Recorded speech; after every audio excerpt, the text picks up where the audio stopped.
ये देखो बाबू, बहुत ही इम्पोर्टेंट ये थ्योरी चल रहा है जिसे हम लोग समतुल्य लेंस कहते हैं। जिसे हम लोग क्या कहते हैं? समतुल्य लेंस कहते हैं। जिसे हम समतुल्य लेंस कहते हैं। तो समतुल्य लेंस क्या है उसको हम बारे में पहले समझेंगे कि समतुल्य लेंस क्या है। पहले परिभाषा सुनिए। समतुल्य लेंस जो होता है एक लेंसों का समूह होता है। क्या होता है? एक लेंसों का समूह होता है। सभी लेंस सटा हुआ है। इसके प्रधान अक्ष पर कोई वस्तु रख देते हैं। इस प्रधान अक्ष पर चलने वाली प्रकाश की किरणें सभी लेंसों से होकर गुजरती है और वो बिंदु वस्तु का प्रतिबिंब कहां पर निर्मित करती है? आई बिंदु पर निर्मित करती है। क्या करती है? और लेंसों को पहले सटा लिया जाए, अच्छा एक दूसरे दूरी पर रख दिया जाए। कहने का मतलब ये एक कंडीशन हो गया।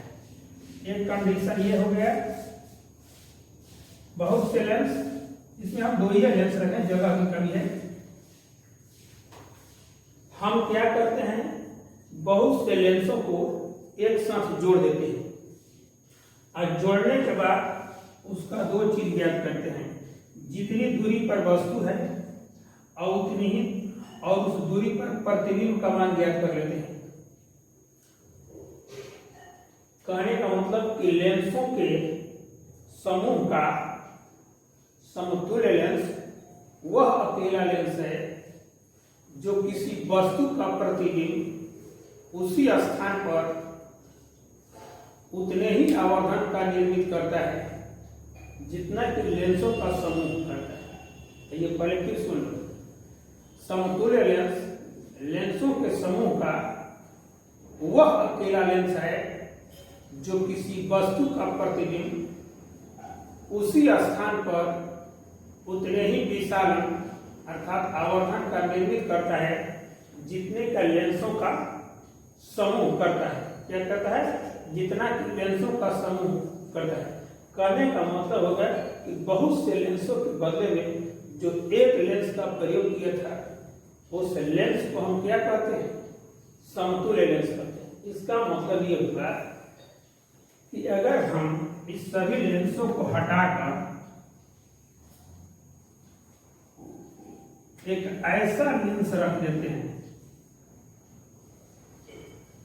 कि उसी वस्तु का क्या? उसी वस्तु का प्रतिबिंब उसी स्थान पर, माने वस्तु दूरी में कोई अंतर नहीं होना चाहिए और प्रतिबिंब दूरी में कोई अंतर नहीं। जो पहले दूरी था वही दूरी होना चाहिए प्रतिबिंब दूरी, और जो पहले वस्तु दूरी था वही दूरी होना चाहिए। तो उन सभी लेंसों के बदले यदि हम एक लेंस रख देते हैं और उसके समकक्ष में उतने ही आवर्धन का प्रतिबिंब और उतनी ही दूरी पर बनता है, तो सबको मिलाकर एक अकेले लेंस का जो प्रयोग किया जाता है उसको हम एकल लेंस कहते हैं। जैसे मान लिया जाए कि चार आदमी मिलकर 2 घंटा में काम करते हैं किसी काम को, और उन चारों के बदले में एक ऐसा शक्तिशाली आदमी है, उन चारों के बदले में अगर अकेला काम कर दे तो अब भाषा में हम लोग नहीं करते हैं, ये आदमी जो है चारों के अकेले बराबर है। यही चीज इसमें है कि अगर सभी लेंसों के बदले में एक ऐसा लेंस रखा जाए जो उस वस्तु का प्रतिबिंब उसी स्थान पर उतने ही आवर्धन का निर्मित करता है, तो उस एकल लेंस को समतुल्य लेंस, एकल फोकसांतर को समतुल्य फोकसांतर करते हैं। फिर अगर मान लीजिए कि 2 लेंस है, दोनों लेंसों के बदले में अगर कोई प्रतिबिंब बनता है और उन दोनों को लेंसों को हटाकर एक तीसरा लेंस रख दिया जाए, एक क्या किया जाए? तीसरा लेंस रख दिया जाए और उसी वस्तु का उतनी ही दूरी पर प्रतिबिंब बनाता है, तो इस अकेले लेंस को हम क्या कहते हैं? समतुल्य लेंस कहते हैं। इस अकेले लेंस को क्या कहते हैं? समतुल्य लेंस कहते हैं। अब देखिए, जो समतुल्य लेंस बताए हैं,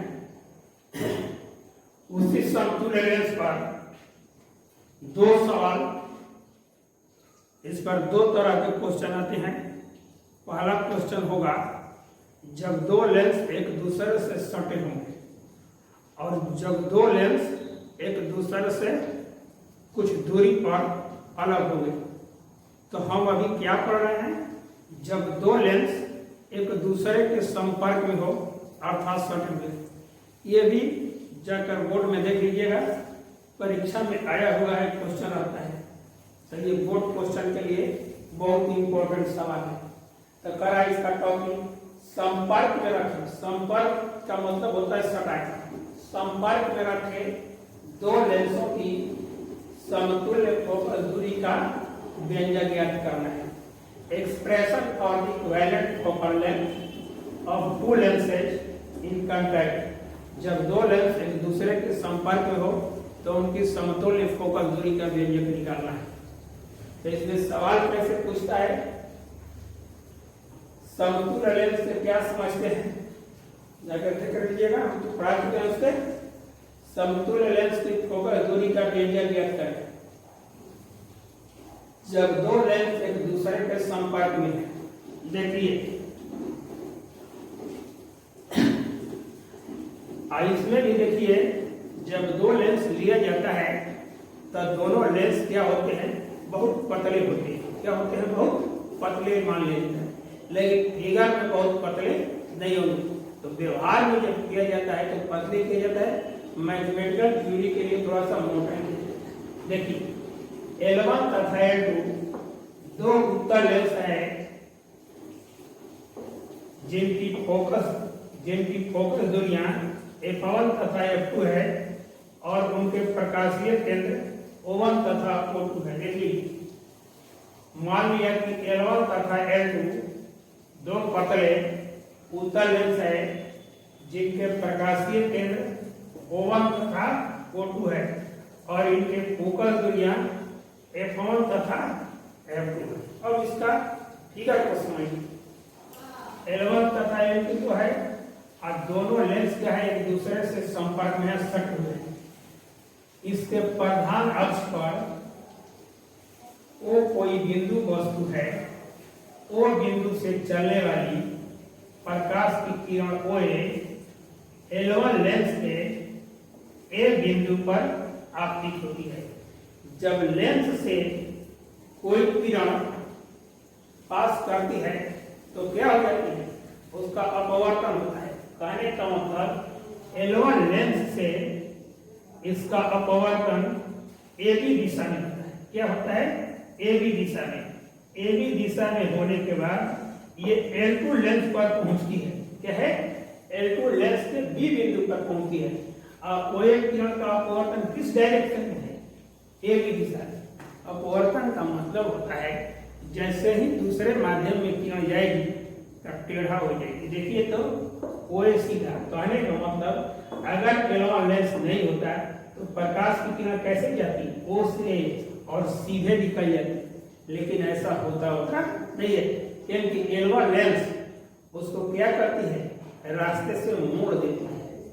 तो AB लेंस पर आपतित होती है। अगर L2 लेंस नहीं रहता, अब हम क्या करते हैं? सपोज दैट अगर L2 लेंस नहीं रहता तो प्रकाश की किरण सीधे I डैश पर पहुंचती। सीधे क्या करती है? I डैश पर पहुंचती और O बिंदु वस्तु का प्रतिबिंब कहां पर बनता?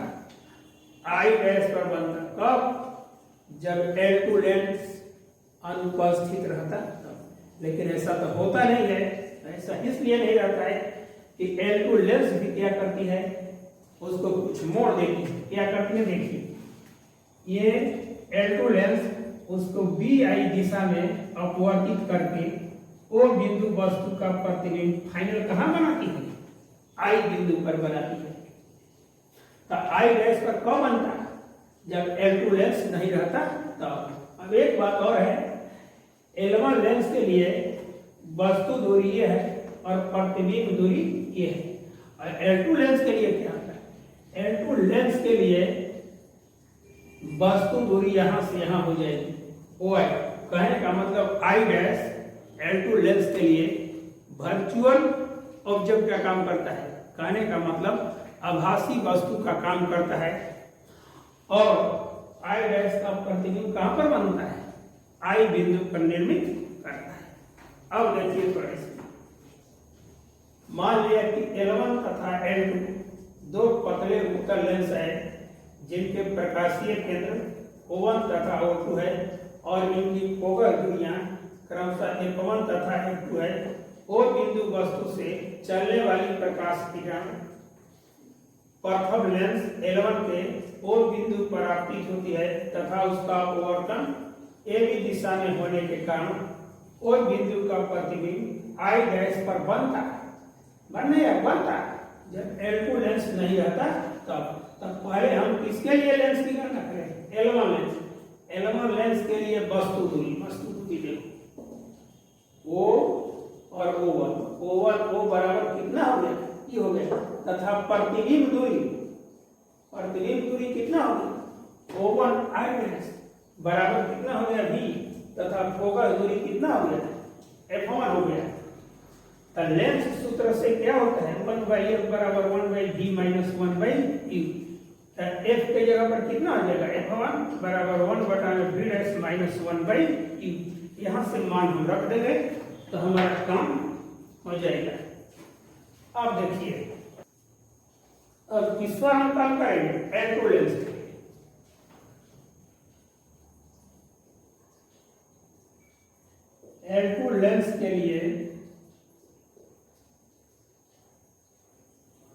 के लिए I डैश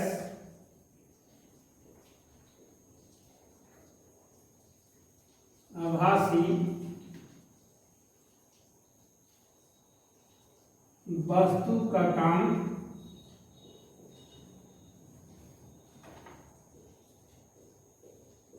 करता है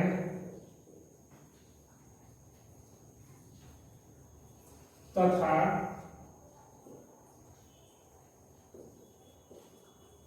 अंतिम प्रतिबिंब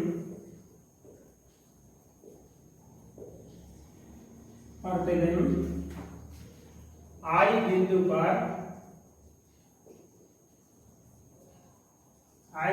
पर निर्मित करता है।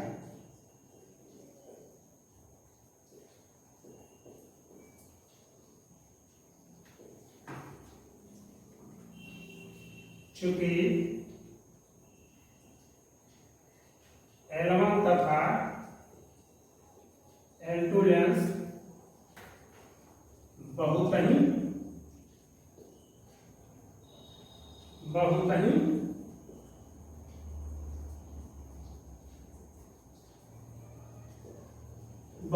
पतले हैं। बहुत ही पतले जब आप होंगे ना, तो ये O1 और O2 क्या है? दोनों एक ही बिंदु पर हो। O1 O2 की तरफ जाएगा, चाहे O2 किधर आएगा? O1 की तरफ, दोनों एक ही बिंदु पर आएंगे।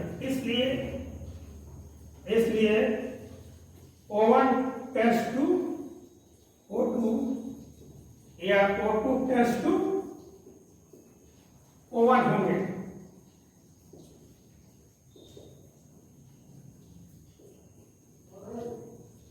अर्थात O1 तथा O2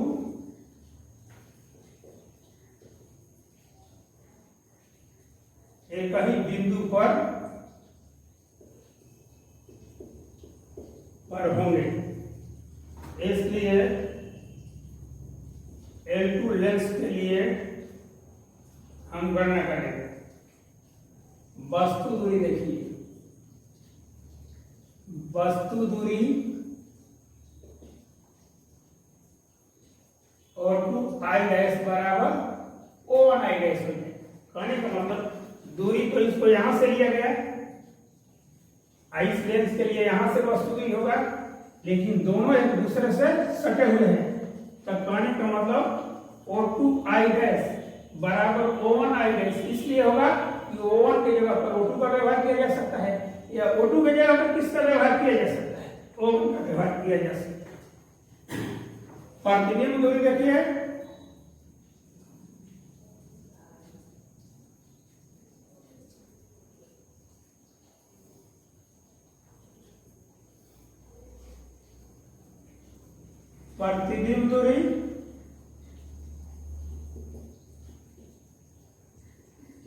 प्रतिबिंब दूरी देखिए ये कितना हो गया भी, अब फोकस दूरी कितना होगी,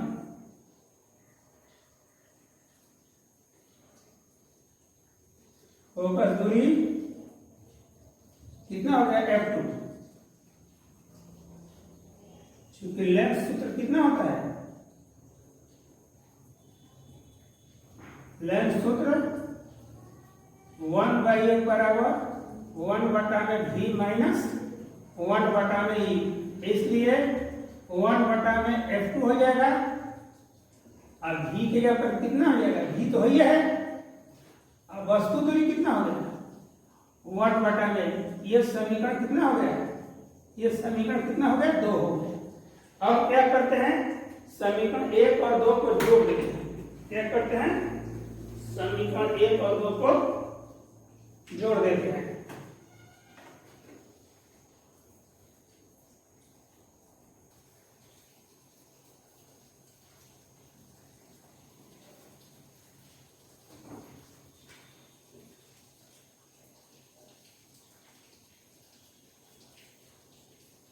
तो कैसे जोड़ते हैं, लेफ्ट को लेफ्ट में जोड़ते हैं और राइट को राइट में जोड़ते हैं। समीकरण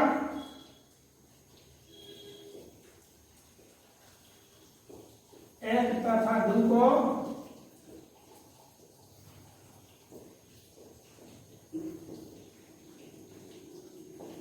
जोड़ने पर कितना हो जाएगा 1/f1, देखो इसका लेफ्ट इसका लेफ्ट है 1/f1 प्लस 1/f2, और उसका राइट देखो 1/v डैश माइनस 1/u, कितना हो गया, इसको जोड़ेंगे तो 1/v माइनस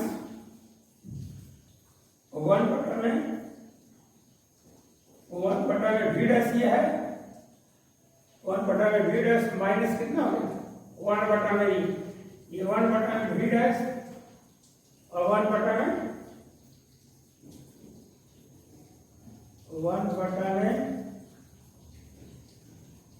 लिखे नहीं है, फाइनल करेंगे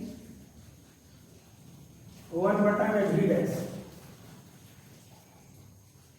माइनस कितना हो जाएगा minus 1/v dash,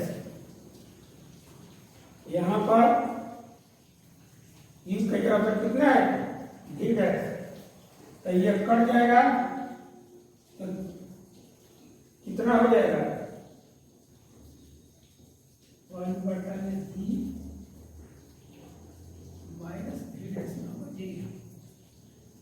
1/v dash minus 1/u plus 1/v minus कितना हो जाएगा 1/v डैश, v डैश पड़ गया तो कितना हो जाएगा 1/f1 प्लस 1/f2 बराबर 1/v माइनस 1/u हो जाएगा। तो ये कितना होगा, यदि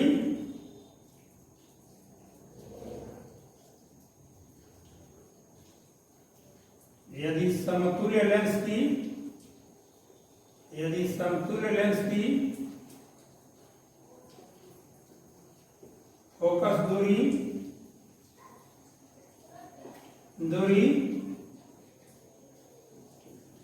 f हो तो लेंस सूत्र से कितना आ जाएगा,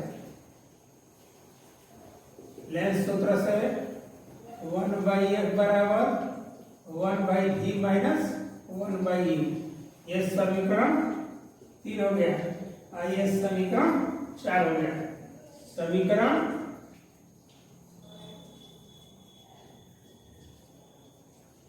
3 और 4 से कितना हो जाएगा, इसके जगह पर कितना बैठा देंगे 1/f, इससे कितना हो जाएगा 1/f1 प्लस 1/f2 बराबर कितना हो जाएगा 1/f। उसको दोनों तरफ लघुत्तम ले लीजिए, लेफ्ट हैंड साइड का, लेफ्ट हैंड साइड का लघुत्तम लेंगे तो कितना होगा f1 इंटू f2, आइए कितना हो जाएगा f1 प्लस f2 बराबर कितना हो जाएगा 1/f हो जाएगा। इसको ऊपर कर दीजिए, f1 इंटू f2, एक तो सूत्र ये हो जाएगा, इस तरह भी व्यवहार किया जाता है। समीकरण 5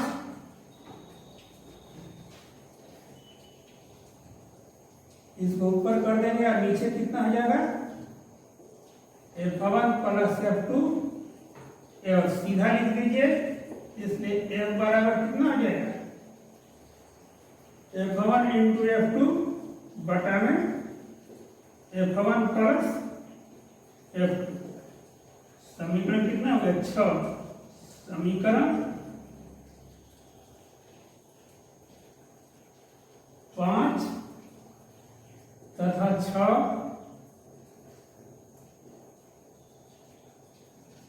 समतुल्य फोकस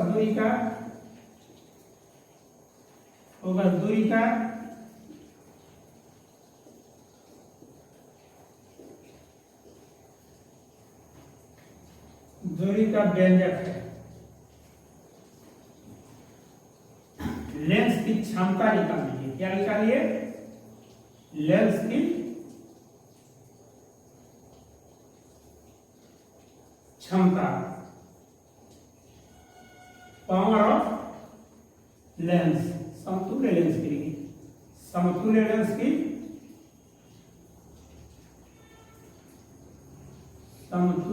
की क्षमता, पावर ऑफ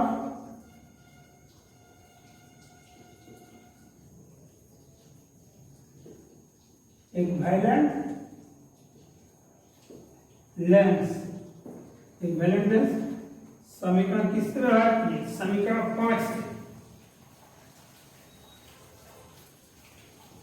समीकरण 5 से, समीकरण 5 चाहिए ना,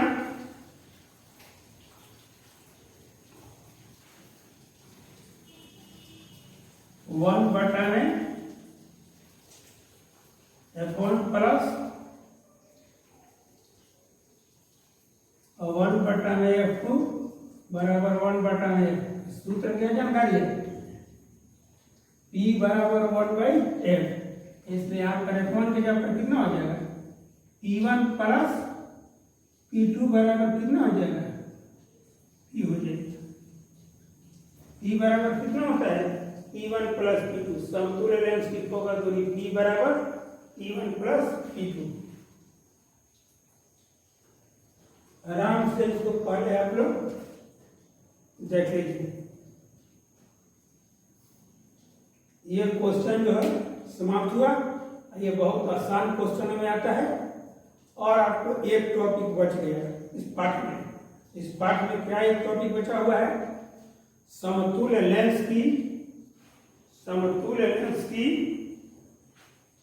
फोकस दूरी का व्यंजक ज्ञात करें जब दो लेंस एक दूसरे से कुछ दूरी पर रखे गए हैं। ये सटा कर रखे गए थे और ये कुछ दूरी पर।